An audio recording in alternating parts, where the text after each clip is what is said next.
Today we are at the highway barn and we're in front of the salt shed. What we're doing is we're preparing. We have a storm coming in this weekend, so we're setting up. We are treating some of our salt. Typically what we use for salt, we have regular rock salt, but we also treat it.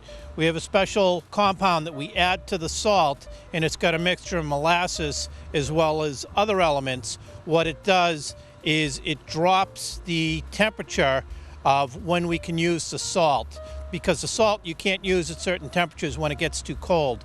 And it also increases the meltability of the salt itself, as well as the addition of molasses. So on that note, we can get started, and Andy and Jake will show you how they make it, and I can give a little description. So Andy's applying the molasses now to the salt, and this is a corrosion inhibitor as well as making the salt stickier. It applies to the ground and it stays a lot better. So after he treats the salt, Jake will bring the loader in and he will stack that up, and we'll reuse this in the, we'll use it in the future and put it in the trucks to go out. So we do have another tool that we use. A lot of what we try to do is we try to pre-treat. So what pre-treat means is we put an application of salt and salt brine on the roadway prior to the storm. Salt brine is a solution of salt in liquid, so you'll actually see lines in the roadway where the truck goes by and it drops lines. You might see 12 lines in a lane and be able to follow that along and see that's how the material is applied.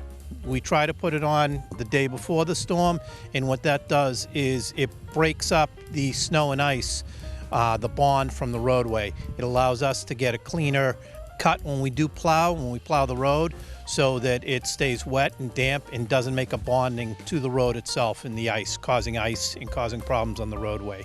It saves a lot of money also, because we can do an application for probably under $1,000. We can treat the whole town. One of the other concerns we have is people that have plow operators cleaning out their driveways. We ask them to be respectful. Do not plow the snow into the street. There's actually a fine for it, and it's not allowed. It causes a lot of problems. It can cause an accident and could affect people. So please have your operators keep the snow on the property and don't just put it in the roadway. And one final note, any contractors or anybody with a larger pickup truck with a plow, we're always looking for contractors to do work. If you are interested in plowing for the town, here's how you apply. You could call up 781-545-8732, tell them you're interested in plowing, and they will get you in touch with the correct people.